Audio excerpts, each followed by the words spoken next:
Shalom Bapak Ibu yang dikasihi Tuhan, kita jumpa kembali dalam FWF Osaka, Filmon Wongso Fellowship Obrolan Santai Keluarga Allah. Malam hari ini kita bersyukur Pastor Jacob Darwan sudah bersama-sama dengan kita, pemberitaan firman Tuhan yang akan dibawakan oleh hambanya. Waktu saya serahkan kepada Pastor Jacob yang akan membawakan topik Jangan Mencobai Tuhan dari Matius 4 ayat 7. Silakan Pastor. Oke, jangan mencobai Tuhan. Ini tema yang diberikan kepada saya. Saya berusaha untuk coba mengerti, terus kemudian saya mulai terapkan dalam kehidupan sehari-hari. Apa sih maksudnya jangan mencobai Tuhan Allahmu? Saya membaca dari kitab Matius 4. Bisa tolong dibuka ya, Ibu Ayu, Matius 4.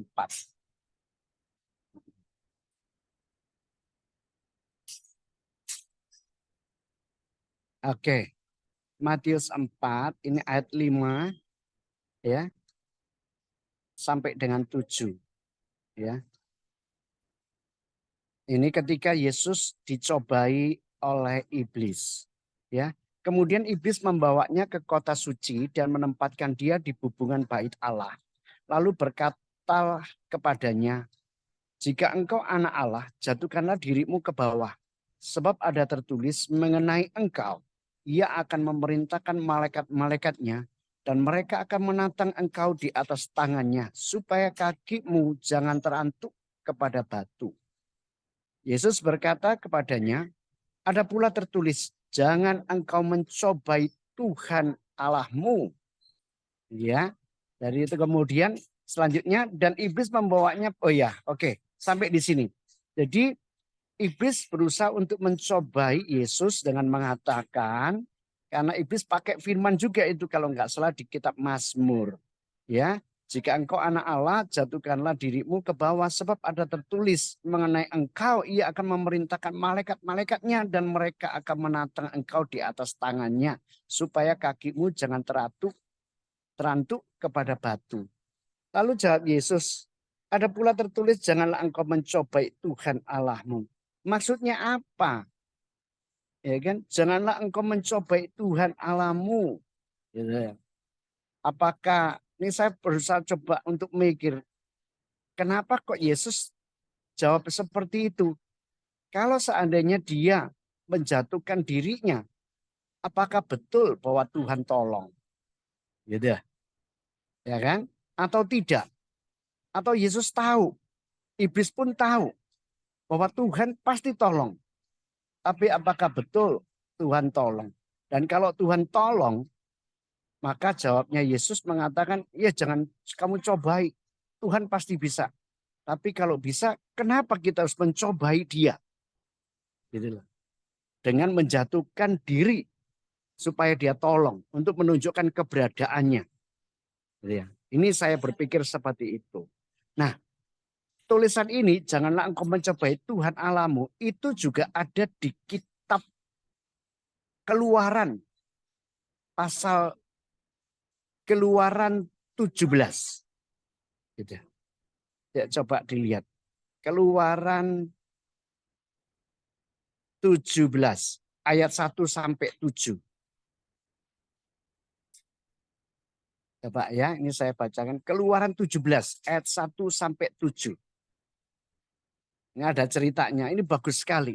Apa sih yang dimaksudkan dengan jangan mencobai Tuhan Allahmu? Nah, ini ketika Tuhan membawa bangsa Israel keluar dari Mesir. Nah, kemudian berangkatlah segenap jemaah Israel dari padang gurun Sin, berjalan dari tempat persinggahan ke tempat persinggahan sesuai dengan titah Tuhan. Lalu berkemahlah mereka di Rafidim. Tetapi di sana tidak ada air untuk diminum bangsa itu. Jadi mulailah mereka itu bertengkar dengan Musa. Kata mereka, berikanlah air kepada kami supaya kami dapat minum. Tetapi Musa berkata kepada mereka, mengapakah kamu bertengkar dengan aku? Mengapakah kamu mencobai Tuhan? Hauslah bangsa itu akan air di sana. Bersungut-sungutlah bangsa itu kepada Musa dan berkata, mengapa pula engkau memimpin kami keluar dari Mesir untuk membunuh kami, anak-anak kami dan ternak kami dengan kehausan? Lalu berseru-serulah Musa kepada Tuhan, katanya, apakah yang akan kulakukan kepada bangsa ini? Sebentar lagi mereka akan melempari aku dengan batu. Berfirmanlah Tuhan kepada Musa, berjalanlah di depan bangsa itu dan bawalah beserta engkau beberapa orang dari antara para tua-tua Israel. Bawalah juga di tanganmu tongkatmu yang kau pakai memukul sungai Nil dan pergilah. Maka aku akan berdiri di sana di depanmu di atas batu di Horeb.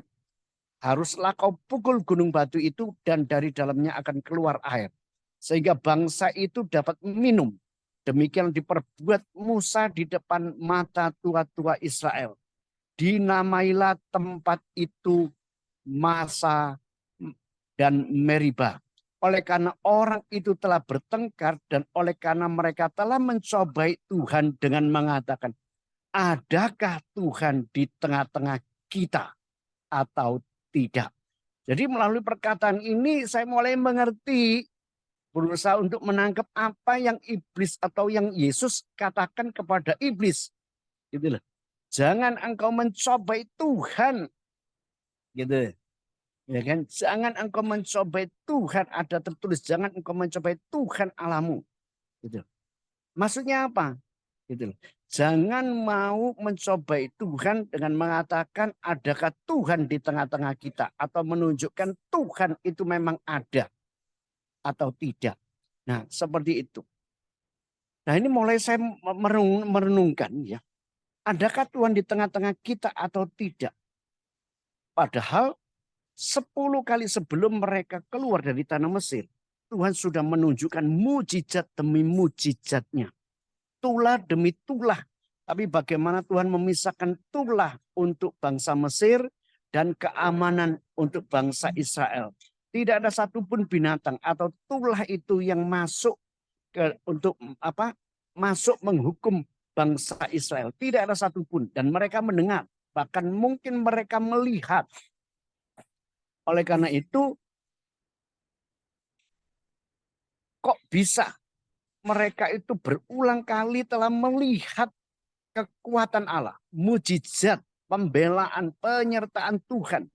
Bahkan juga pada waktu dia menyeberang, mana itu ketika keluar mereka menyeberang dari menyeberang Laut Merah, menyeberang Laut Teberau, ya itu mata mereka melihat bahwa dengan kekuatan tongkat Allah itu yang di tangan Musa, laut bisa terbelah.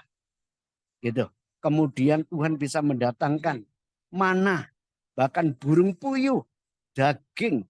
Padahal itu sudah ada di depan mata mereka. Namun mereka masih bisa mengatakan hanya karena minuman mereka bisa mereka mengatakan adakah Tuhan di tengah-tengah kita? Apakah betul Tuhan menyertai kita? Apakah betul Tuhan melihat segala penderitaan kita? Ataukah betul Tuhan mendengar keluh kesah kita? Apakah betul bahwa Tuhan turut merasakan apa yang kita rasakan? Seperti kalau kita bicara tentang kedukaan, tentang masalah kita kepada orang lain. Mungkin orang lain itu menghibur, udah sabar aja, tetap percayalah, gitu ya kan. Tapi orang itu selalu mengatakan, kamu itu enak ngomongnya, kamu nggak tahu apa yang saya rasakan. Gitu ya. Apakah betul Tuhan mendengar? Apakah betul Tuhan melihat? Apakah betul Tuhan turut merasakan? Dan ini yang dikatakan oleh bangsa Israel. Setiap kali dia menghadapi masalah. Padahal Tuhan sudah menunjukkan bagaimana Tuhan menyertai. Keberadaan Tuhan di tengah-tengah bangsa Israel. Melindungi, menyediakan, memberikan penuh. Gitu loh. Tangan mereka keluar. Bukan dengan tangan kosong. Tapi dengan tangan penuh. Segala yang diminta oleh mereka. Tuhan melembutkan hati bangsa Mesir. Untuk memberikan semua apa yang diingini oleh bangsa Israel pada waktu ia keluar. Jadi Tuhan sudah ada di tengah-tengah mereka. Namun mereka masih tidak percaya. Mereka masih mengatakan, adakah Tuhan di tengah-tengah kita? Nah malam ini, bukankah itu yang sering kali terjadi? dalam kehidupan kita. Saya seringkali mengatakan umur saya 59. Mungkin umur Bapak lebih lagi. Ibu juga. Tapi kalau kita renungkan baik-baik, kita melihat ke dalam diri kita baik-baik. Bukankah diri kita ini merupakan bukti nyata keberadaan Tuhan, bukti nyata campur tangan Tuhan, bukti nyata pembelaan Tuhan, bukti nyata mujizat Tuhan masih ada dalam hidup kita. Pembelaan Tuhan, penyediaan Tuhan, berkat Tuhan, penyertaan Tuhan, perlindungan Tuhan. Bukankah kita ini di dalam diri kita merupakan saksi nyata, saksi hidup bahwa Tuhan itu ada. Gak usah kita ngomong, tapi melihat ke dalam diri kita, itu sudah menunjukkan bahwa Tuhan itu ada. Gitu. Nah, ada orang yang ketemu saya, dia kecewa terhadap Tuhan. Kenapa? Melalui hamba-hamba Tuhan. Karena dia pelayanan dari gereja ke gereja, dari gereja ke gereja, dia pelayanan musik. Dia melihat khotbah-khotbah pendetanya. Tapi karena tim musik dekat sama pendetanya, gitu ya, pendeta-pendeta yang dilayani, itu terus kemudian dia melihat apa yang dikatakan tidak sama dengan apa yang dilihatnya. Gitu. Akhirnya dia kecewa. Kemudian dia melihat istrinya punya masalah lagi, kebelit utang. Dia mengatakan, kurang apa aku? Aku bekerja semuanya dapat duit untuk keluargaku. Tapi kenapa istriku berbuat seperti itu? Kenapa Tuhan tidak bela? Di manakah Tuhan? Kemudian dia melihat hamba-hamba Tuhan. Begitu. Akhirnya dia tawar hati. Nah, sampai satu ketika ketemu sama saya. Wah, ketemu sama pendeta, sama aja dia bilang. Sama aja, Pak Yakub. Gitu. Pak Yakub mau ngomong apa sama saya sudah tahu. Katanya begitu. Oke, terus kemudian saya cuma tanya, gitu. Coba ceritakan tentang kebaikan Tuhan dalam hidupmu. Gitu. Yang terbaik. Atau saya tanya, Tuhan ada enggak sih campur tangan dalam hidupmu? Coba katakan pada waktu masa-masa sulit sebelum ini. Apakah Tuhan ada? Tunjukkan, nyatakan, katakan kebaikan Tuhan dalam hidupmu. Kepada istrimu, melalui istrimu, melalui anakmu. Ada enggak sih? Gitu. Tuhan itu campur tangan dalam hidupmu.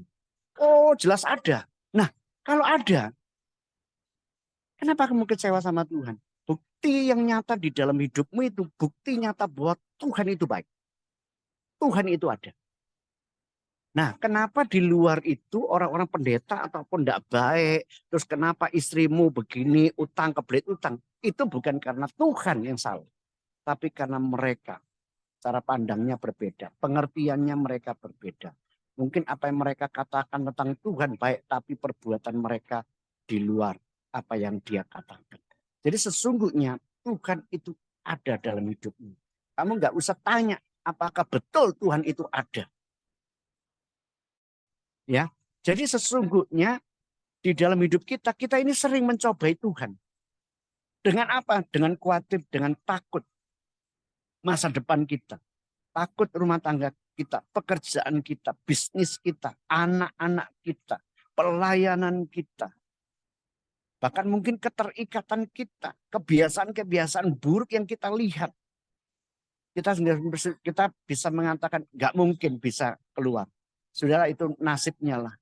Seakan-akan bahwa Tuhan tidak ada. Nah, bukankah itu semua ada dalam hidup kita? Bukankah kita ini sering mencobai Tuhan Allah kita? Kalau memang bahwa kata mencobai Tuhan, jangan mencobai Tuhan Allahmu itu seperti yang dikatakan oleh bangsa Israel kepada Musa. Adakah Tuhan di tengah-tengah kita? Padahal berulang kali kita mengalami bahwa Tuhan itu ada dalam hidup kita. Nah, melalui malam ini, firman ini, ayo kita mulai tarik kembali ucapan kita, keraguan kita, kekhawatiran kita mengenai masa depan. Mengenai apa yang belum pernah kita lihat. Belum bisa kita lihat. Belum kita dengar. Atau sebaliknya. Apa yang kita lihat, apa yang kita dengar. Bahkan tahun 2024 siap-siap semuanya. Nanti kacau ini negeri ini. Atau ekonomi jatuh ini. Wah, kita siap-siap semuanya. Pegang duit, uang cash semuanya. Wah, sudah siap-siap mau pergi nih. Gitu. Karena kacau, apalagi kejadian dengan Palestina dan Israel. Ditambah-tambahkan ini semuanya.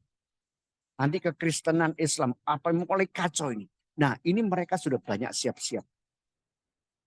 Kira-kira takut adakah Tuhan di tengah-tengah kita. Padahal kita sudah melewati masa-masa sulit. Tahun 97 di Makassar, pembunuhan juga banyak. Gitu. Sama akhir tahun 98 di Jakarta, di mana-mana terjadi. Kita sudah melewati semuanya itu. Namun Tuhan menyertai kita. Nah, karena itu malam ini mari kita sharing. Ya, dengan mengatakan jangan mencobai Tuhan Allahmu itu dengan kehidupan kita sehari-hari. Jika memang yang dimasukkan jangan mencobai Tuhan Allahmu itu sama dengan mengartikan adakah Tuhan di tengah-tengah kita. Padahal setiap hari sebetulnya sepanjang tahun usia kita ini sungguh kita ini merupakan bukti nyata keberadaan Tuhan ada bersama dengan kita. Ya, malam ini ayo share mungkin satu sama lain bisa memberikan kesaksian, peneguhan dan akan menguatkan kita bahwa Tuhan sungguh ada dalam kehidupan kita. Dan kita bagikan supaya kita bisa saling menguatkan satu sama lain sehingga akhirnya kita tidak mengatakan apa itu adakah Tuhan di tengah-tengah kita. Oh ya, satu lagi. Gimana sih supaya kita ini enggak apa itu percaya bahwa Tuhan itu ada. Nah, di kitab Ulangan pasal 6. Ulangan pasal 6 ya, saya minta ini sekali lagi ya, Ibu Ayu. Ulangan pasal 6. Supaya kita tidak mengatakan, tidak mencobai Tuhan. Nah, Ulangan pasal 6. Ulangan pasal 6 ayat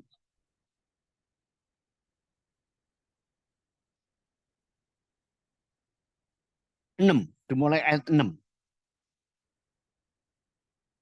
Ulangan pasal 6 dimulai ayat 6. Ini menarik sekali. Setelah itu kita diskusi ya. Apa yang kuperintahkan kepadamu pada hari ini haruslah engkau perhatikan. Haruslah engkau mengajarkannya berulang-ulang kepada anak-anakmu. Dan membicarakannya apabila engkau duduk di rumahmu, apabila engkau sedang dalam perjalanan, apabila engkau berbaring, dan apabila engkau bangun. Haruslah juga engkau mengikatkannya sebagai tanda pada tanganmu, dan haruslah itu menjadi lambang di dahimu. Dan haruslah engkau menuliskannya pada tiang pintu rumahmu dan pada pintu gerbangmu.